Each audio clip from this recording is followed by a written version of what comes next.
जे असी गुरु तो दूर हो गए, गुरु तो टुट गए, तो हिंदुस्तान के अंदर सिस्टम ऐसा बन रहा है कि साडी होंद जिहड़ी है ये खतरे दे विच पैण जा रही है। लाल किले च जाके कोई नौजवानों ने गुनाह नहीं करता, कोई वज्रपाप नहीं करता, लेकिन इस तरह का हालात, इस तरह का माहौल बनाया गया कि जिवें लाल किले के उत्ते पहुंचण वाले ते केसरी निशान चढ़ाउण वाले बहुत वड्डे महा अपराधी हुंदे आ, पापी हुंदे आ।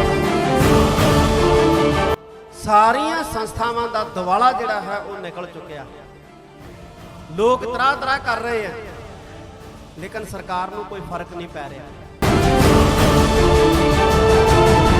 चाहे वो चोण कमिशन है, कोई भी है, ਉਹਦੇ ਉੱਤੇ राजनीति जिहड़ी है वो इस कदर हावी हो गई है कि समाज का कचूंबर जिहड़ा है वो कढ़ के रख दिता है और निकल रहा है। जिथे मीरी है उत्थे पीरी है, जिथे देग है उत्थे तेग है, जिथे संत है उत्थे सिपाही है। कि राजनीति जिहड़ी है ये धर्म ते हावी नहीं होनी चाहिए, बल्कि धर्म जिहड़ा है वो राजनीति ते हावी होना चाहिए। चवर छतर तखत दे मालक, दो जहान दे वाली, निमाणियां दे मान, निताणियां दे तान, धन धन साहिब श्री गुरु ग्रंथ साहिब सच्चे पातशाह दी पावन पवित्र हजूरी च सिख पंथ दे महान ते पावन पवित्र अस्थान तखत श्री केसगढ़ साहिब विखे सुशोभत समूह गुरु खालसा पंथ अते नानक नाम लेवा हाजरीन सिख संगत, सब तो पहला फतेह प्रवान करो। वाहिगुरु जी का खालसा, वाहिगुरु जी की फतेह। बड़ियां सत्कारत हस्तियां होले महल्ले दे इस समागम दे विच शमूलीयत कर रही ने। मैं सब तो पहला विश्व भर दे विच बैठे समूह गुरु खालसा पंथ नूं, समूह नानक नाम लेवा सिख संगत नूं इस मान मते सिखां दे पर्व होले महल्ले दी बधाई देना। सिख धर्म दे विच धर्म ते राजनीति दा सुमेल है, और ये गल असीं सारे ही जानते हैं। जिथे मीरी है उत्थे पीरी है, जिथे देग है उत्थे तेग है, जिथे संत है उत्थे सिपाही है। और ये गल भी सारे ही असीं प्रवान करते हैं, मनते हैं, चाहुंदे हैं कि राजनीति जिहड़ी है ये धर्म ते हावी नहीं होनी चाहिए, बल्कि धर्म जिहड़ा है वो राजनीति ते हावी होना चाहिए। इस गल विच कोई शक नहीं साध संगत जी। राजनीति का जिथे धर्म दे नाल संबंध है उत्थे अर्थचारे नाल भी संबंध है। राजनीति नूं अर्थचारा प्रभावित करता है और अर्थचारे नूं राजनीति प्रभावित करती है। जदों राजनीति साडे अर्थचारे ते भारू हो जाती है उदों भी समाज का नुकसान हुंदा है। राजनीति का समाज नाल बहुत गहरा रिश्ता है। जदों राजनीति समाज के उत्ते भारी पै जाती है, हावी हो जाती है, उदों समाज का बहुत वड्डा नुकसान हुंदा है। अज असीं देखदे ही हां एजुकेशनिस्ट ने, साडे विद्वान ने, जिहड़े विद्या दे माहर ने, जां साडा जिहड़ा एजुकेशन सिस्टम है, जदों इहदे ते राजनीति हावी हो जाती है समाज का नुकसान करती है। लेकिन जदों साडी विद्या प्रणाली राजनीति ते हावी होंदी है समाज का भला हुंदा है।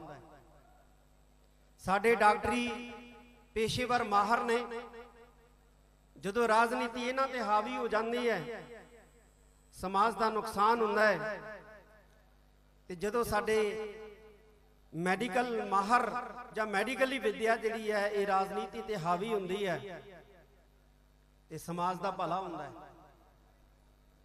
मीडिया दे उत्ते राजनीति भारू हो जाती है फिर भी समाज का नुकसान हुंदा है। मुक्दी गल की है कि राजनीति चाहे धर्म ते हावी होवे, चाहे मीडिया ते हावी होवे, चाहे विद्या संस्थावां ते हावी होवे, चाहे मैडिकल संस्थावां ते हावी होवे, समाज का नुकसान ही नुकसान करदी है।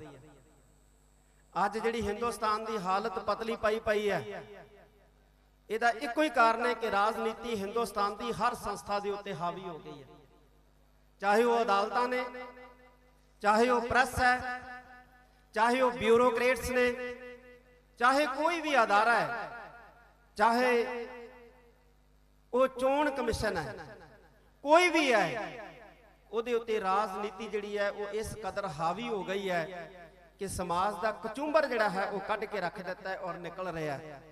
ਪਰ ਅਸੀਂ ਕੇਵਲ ਇੰਨਾ ਹੀ ਜਾਣਦੇ ਹਾਂ ਕਿ ਜਦੋਂ ਧਰਮ ਤੇ ਰਾਜਨੀਤੀ ਹਾਵੀ ਹੁੰਦੀ ਹੈ ਉਦੋਂ ਸ਼ਾਇਦ ਸਮਾਜ ਦਾ ਨੁਕਸਾਨ ਹੁੰਦਾ ਹੈ। ਨਹੀਂ ਸਾਧ ਸੰਗਤ ਜੀ, ਜਦੋਂ ਰਾਜਨੀਤੀ ਧਰਮ ਤੇ ਹਾਵੀ ਹੁੰਦੀ ਹੈ ਕੇਵਲ ਉਦੋਂ ਹੀ ਸਮਾਜ ਦਾ ਨੁਕਸਾਨ ਨਹੀਂ ਹੁੰਦਾ। ਰਾਜਨੀਤੀ ਜਿਹੜੀ ਵੀ ਸੰਸਥਾ ਦੇ ਉੱਤੇ ਹਾਵੀ ਹੋ ਜਾਂਦੀ ਹੈ ਉਸ ਸੰਸਥਾ ਦਾ ਇੱਕ ਕਚੂੰਬਰ ਕੱਢ ਕੇ ਰੱਖ ਦਿੰਦੀ ਹੈ।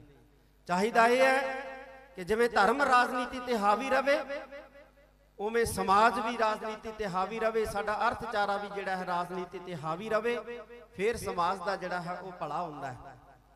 ਅੱਜ ਡੈਮੋਕ੍ਰੇਸੀ ਦੇ ਅੰਦਰ ਸਾਡੀ ਹਰ ਸੰਸਥਾ, ਮੈਂ ਸਿੱਖਾਂ ਦੀ ਸੰਸਥਾ ਦੀ ਗੱਲ ਨਹੀਂ ਕਰਦਾ, ਮੈਂ ਦੇਸ਼ ਦੀਆਂ ਭਾਰਤ ਦੀਆਂ ਸੰਸਥਾਵਾਂ ਦੀ ਗੱਲ ਕਰਦਾ, ਸਾਰੀਆਂ ਸੰਸਥਾਵਾਂ ਦਾ ਦਿਵਾਲਾ ਜਿਹੜਾ ਹੈ ਉਹ ਨਿਕਲ ਚੁੱਕਿਆ। ਲੋਕ ਤਰਾਹ ਤਰਾਹ ਕਰ ਰਹੇ ਆ ਲੇਕਿਨ ਸਰਕਾਰ ਨੂੰ ਕੋਈ ਫਰਕ ਨਹੀਂ ਪੈ ਰਿਹਾ। ਐਸੀ ਪੋਜੀਸ਼ਨ ਦੇ ਵਿੱਚ ਧਰਮ ਨੂੰ ਮਜ਼ਬੂਤ ਕਰਨ ਦੀ ਬਹੁਤ ਵੱਡੀ ਜ਼ਰੂਰਤ ਹੈ, ਧਾਰਮਿਕ ਸੰਸਥਾਵਾਂ ਨੂੰ ਮਜ਼ਬੂਤ ਕਰਨ ਦੀ ਵੱਡੀ ਜ਼ਰੂਰਤ ਹੈ, ਕਿਉਂਕਿ ਧਰਮ ਹੀ ਆਸਰਾ ਬਣਦਾ ਹੈ, ਧਰਮ ਹੀ ਸਹਾਰਾ ਬਣਦਾ ਹੈ। ਜਦੋਂ ਹਕੂਮਤ ਜ਼ਾਬਰ ਜ਼ੁਲਮ ਕਰਨ ਵਾਲੀ ਬਣ ਜਾਏ ਤੇ ਫਿਰ ਹਕੂਮਤ ਦੇ ਜ਼ੁਲਮ ਦਾ ਮੁਕਾਬਲਾ, ਜ਼ਬਰ ਦਾ ਮੁਕਾਬਲਾ ਧਰਮ ਦੇ ਸਹਿਤ ਕੀਤਾ ਜਾ ਸਕਦਾ ਹੈ। ਕਿਸੇ ਨਾਸਤਿਕ ਵਿਚਾਰ ਦੇ ਨਾਲ ਹਕੂਮਤੀ ਜ਼ਬਰ ਦਾ ਮੁਕਾਬਲਾ ਨਹੀਂ ਕੀਤਾ ਜਾ ਸਕਦਾ। ਇਹ ਗੱਲ ਸਾਨੂੰ ਚੇਤੇ ਰੱਖਣੀ ਚਾਹੀਦੀ ਹੈ। ਇਸ ਕਰਕੇ ਹਰ ਸਿੱਖ ਨੂੰ ਅੱਜ ਵਧੇਰੇ ਧਰਮੀ ਹੋਣ ਦੀ ਜ਼ਰੂਰਤ ਹੈ। ਜੇ ਅਸੀਂ ਬਚਣਾ ਹੈ, ਜੇ ਅਸੀਂ ਜੀਣਾ ਹੈ ਤਾਂ ਸਾਨੂੰ ਗੁਰੂ ਦਾ ਸਾਥ ਜਿਹੜਾ ਹੈ ਉਹ ਲੈਣਾ ਹੀ ਪਏਗਾ। ਨਹੀਂ ਤਾਂ ਜਿਸ ਤਰ੍ਹਾਂ ਦਾ ਭਾਰਤ ਦੇ ਅੰਦਰ ਮਾਹੌਲ ਬਣਾਇਆ ਜਾ ਰਿਹਾ ਹੈ, ਮੈਂ ਬਾਕੀ ਘੱਟ ਗਿਣਤੀਆਂ ਦੇ ਸਹਿਤ ਮੈਂ ਸਿੱਖਾਂ ਦੀ ਵੀ ਗੱਲ ਕਰਾਂ ਕਿ ਸਾਡਾ ਜੀਣਾ ਉਸ ਹਾਲਤ ਦੇ ਵਿੱਚ ਹੀ ਬਿਹਤਰ ਹੋ ਸਕਦਾ ਹੈ ਜਿਸ ਕਿਸਮ ਦਾ ਮਾਹੌਲ ਬਣ ਰਿਹਾ ਹੈ। ਜੇ ਅਸੀਂ ਗੁਰੂ ਦਾ ਪੱਲਾ ਫੜ ਲਈਏ, ਗੁਰੂ ਦਾ ਆਸਰਾ ਲੈ ਲਈਏ, ਗੁਰੂ ਦਾ ਸਹਾਰਾ ਲੈ ਲਈਏ, ਫਿਰ ਹੀ ਅਸੀਂ ਬਚ ਸਕਦੇ ਹਾਂ। ਜੇ ਅਸੀਂ ਗੁਰੂ ਤੋਂ ਦੂਰ ਹੋ ਗਏ, ਗੁਰੂ ਤੋਂ ਟੁੱਟ ਗਏ, ਤੇ ਹਿੰਦੁਸਤਾਨ ਦੇ ਅੰਦਰ ਸਿਸਟਮ ਐਸਾ ਬਣ ਰਿਹਾ ਹੈ ਕਿ ਸਾਡੀ ਹੋਂਦ ਜਿਹੜੀ ਹੈ ਇਹ ਖਤਰੇ ਦੇ ਵਿੱਚ ਪੈਣ ਜਾ ਰਹੀ ਹੈ। ਅੱਜ ਗੁਰੂ ਨੂੰ ਅੰਗ ਸੰਗ ਰੱਖਣ ਦੀ ਵਧੇਰੇ ਗਿਣਤੀ ਦੇ ਵਿੱਚ ਲੋੜ ਹੈ। ਅਸੀਂ ਦੇਖਦੇ ਹਾਂ ਕਿਸਾਨ ਅੰਦੋਲਨ ਚੱਲਿਆ, ਨੌਜਵਾਨ ਜਜ਼ਬਾਤੀ ਹੋਏ, ਲਾਲ ਕਿਲੇ ਦੇ ਵਿੱਚ ਚਲੇ ਗਏ।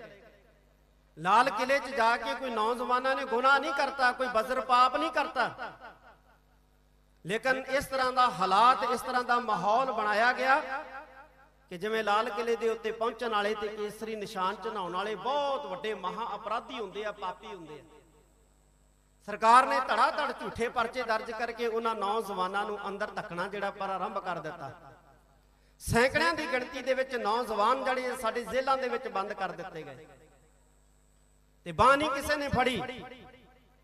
ਜਿਨ੍ਹਾਂ ਨੇ ਜੋਸ਼ੀਲੇ ਨਾਰੇ ਮਾਰੇ ਉਹਨਾਂ ਵਿੱਚੋਂ ਵੀ ਕਿਸੇ ਨੇ ਬਾਹ ਨਹੀਂ ਫੜੀ, ਤੇ ਜੇ ਬਾਹ ਫੜੀ ਤੇ ਸਾਡੀ ਸੰਸਥਾ ਦਿੱਲੀ ਸਿੱਖ ਗੁਰਦੁਆਰਾ ਪ੍ਰਬੰਧਕ ਕਮੇਟੀ ਨੇ ਫੜੀ। ਬੋਲੇ ਸੋ ਨਿਹਾਲ। ਸੈਂਕੜੇ ਨੌਜਵਾਨਾਂ ਨੂੰ ਜੇਲ੍ਹ ਦੇ ਵਿੱਚੋਂ ਬਾਹਰ ਕਢਾ ਕੇ ਲਿਆਂਦਾ। ਇਸ ਕਰਕੇ ਅੱਜ ਬਹੁਤ ਵੱਡਾ ਸਾਨੂੰ ਸੋਚਣ ਤੇ ਸਮਝਣ ਦੀ ਜ਼ਰੂਰਤ ਹੈ। ਜੇ ਸਾਡੀਆਂ ਸੰਸਥਾਵਾਂ ਇਹ ਮਜ਼ਬੂਤ ਹੋਣਗੀਆਂ ਤੇ ਸਾਡੀ ਇਹ ਰਾਖੀ ਕਰਨਗੀਆਂ, ਪਰ ਸੰਸਥਾਵਾਂ ਨੂੰ ਮਜ਼ਬੂਤ ਕਰਨ ਵਾਸਤੇ ਸਾਨੂੰ ਇਹਨਾਂ ਦੀ ਰਾਖੀ ਕਰਨੀ ਪਏਗੀ, ਇਹਨਾਂ ਦੀ ਪਹਿਰੇਦਾਰੀ ਕਰਨੀ ਪਏਗੀ। ਅਸੀਂ ਸੰਸਥਾਵਾਂ ਦੀ ਪਹਿਰੇਦਾਰੀ ਕਰਨੀ ਹੈ, ਫਿਰ ਸੰਸਥਾਵਾਂ ਸਾਡੀ ਪਹਿਰੇਦਾਰੀ ਕਰਨਗੀਆਂ। ਅਸੀਂ ਇੱਕ ਦੂਸਰੇ ਦੇ ਪੂਰਕ ਬਣਨਾ। ਮੈਂ ਇੱਕ ਵਾਰੀ ਫੇਰ ਹੋਲੇ ਮਹੱਲੇ ਦੀਆਂ ਆਪ ਸਾਰੀਆਂ ਸੰਗਤਾਂ ਨੂੰ ਬਹੁਤ ਬਹੁਤ ਵਧਾਈ ਦੇਣਾ। ਇੱਥੇ ਮਾਨਯੋਗ ਸਿੰਘ ਸਾਹਿਬ ਗਿਆਨੀ ਜਗਤਾਰ ਸਿੰਘ ਜੀ ਮੁੱਖ ਗ੍ਰੰਥੀ ਸੱਚਖੰਡ ਸ੍ਰੀ ਹਰਮੰਦਰ ਸਾਹਿਬ ਜੀ ਸੁਸ਼ੋਭਤ ਨੇ। ਮਾਨਯੋਗ ਸਿੰਘ ਸਾਹਿਬ ਗਿਆਨੀ ਰਣਜੀਤ ਸਿੰਘ ਜੀ ਗੌਹਰੇ ਮਸਕੀਨ ਜਥੇਦਾਰ ਤਖਤ ਸ੍ਰੀ ਹਰਮੰਦਰ ਸਾਹਿਬ ਪਟਨਾ ਸਾਹਿਬ ਸੁਸ਼ੋਭਤ ਨੇ। ਔਰ ਮਾਨਯੋਗ ਸਿੰਘ ਸਾਹਿਬ ਗਿਆਨੀ ਰਗਵੀਰ ਸਿੰਘ ਜੀ ਜਥੇਦਾਰ ਤਖਤ ਸ੍ਰੀ ਕੇਸਗੜ੍ਹ ਸਾਹਿਬ। ਮੈਂ ਸਾਰੀ ਸੰਗਤ ਸਹਿਤ ਇਹਨਾਂ ਸਤਿਕਾਰਤ ਸ਼ਖਸੀਅਤਾਂ ਦਾ ਬਹੁਤ ਬਹੁਤ ਧੰਨਵਾਦ ਕਰਦਾ। ਇੱਕ ਵਾਰੀ ਫੇਰ ਹੋਲੇ ਮਹੱਲੇ ਦੀਆਂ ਸਮੂਹ ਗੁਰੂ ਖਾਲਸਾ ਪੰਥ ਨੂੰ ਬਹੁਤ ਬਹੁਤ ਬਹੁਤ ਬਹੁਤ ਵਧਾਈਆਂ। ਵਾਹਿਗੁਰੂ ਜੀ ਕਾ ਖਾਲਸਾ, ਵਾਹਿਗੁਰੂ ਜੀ ਕੀ ਫਤਿਹ।